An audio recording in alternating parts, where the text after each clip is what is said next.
Why are some currencies worth so much more or less than others?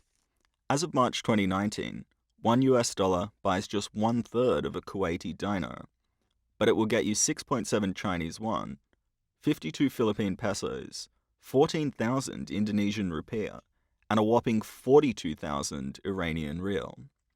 From the perspective of someone traveling from a developed country like the US to somewhere like Vietnam or Indonesia, it can be a strange feeling to withdraw $100 of your home currency and receive a wad of cash with numbers like 100,000 or even a million written on them. So does the exchange rate of a currency tell us anything interesting about the strength of that country's economy? Some people think of currencies that you can buy a lot of with $1 as having a low value, or as having an economy that is weak, and currencies that are expensive compared to the US dollar as being strong. This commonly held perception is not quite right. After all, what is a unit of currency? The number of units that a currency trades at is actually arbitrary. Look at the Japanese yen. You can buy 112 yen with just $1, yet Japan is a very large, highly advanced economy. Of course, when we think of the yen, we tend to think of it as being like a cent, and so we often compare 100 yen to $1, rather than comparing 1 yen to $1. But we could just as easily think of the US currency in terms of cents, and measure every other currency compared to US cents rather than to dollars. It's just happenstance that America breaks the naming conventions of their currency down into two different levels of units, and Japan doesn't. So again, the actual values here are arbitrary. Look at the UK pound. It's worth more per unit than the US dollar. $1 buys just 0.76 UK pounds. Does that mean that the UK economy is stronger? The UK has a much smaller economy than the US, worth 2.8 trillion US dollars in 2018 versus 20.5 trillion for the US. Even on a per capita basis, the US is richer. US GDP per capita sits at $60,000 per person per year versus just $40,000 in the UK. That's a pretty substantial difference. There's no way you can say that the UK economy is stronger than the US, and yet its currency appears stronger, or at least to be worth more per unit. But the UK appears to be a bit of an anomaly here.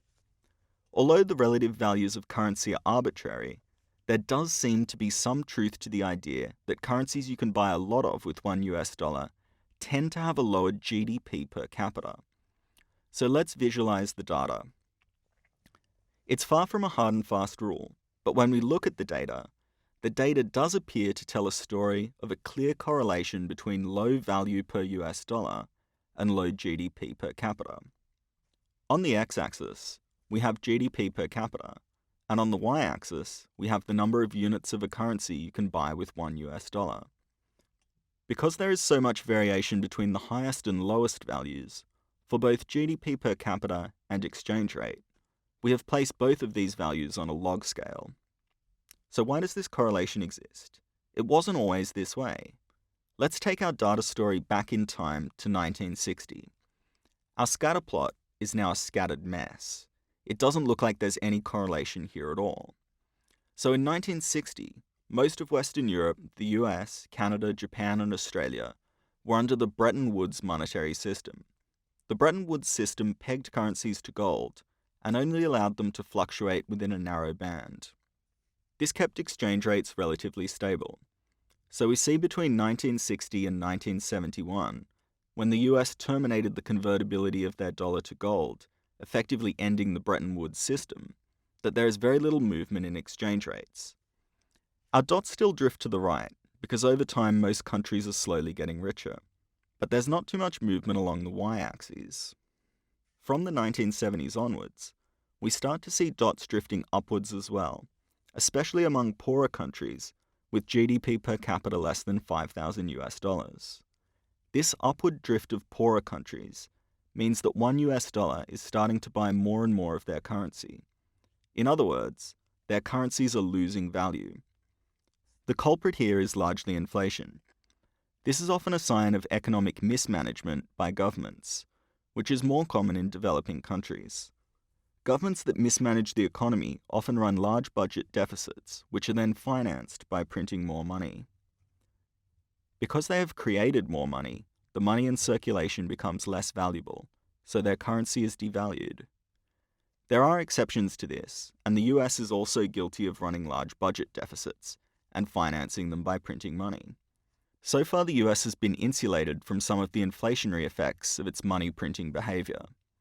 This is because the US dollar is the world's reserve currency, meaning it is held in large quantities by governments and institutions as part of their foreign exchange reserves. Whether the US will be able to continue this in the future without crashing the value of its currency remains to be seen. Thanks for watching, and if you'd like to learn how to tell stories with data like this one, please visit dataseer.com.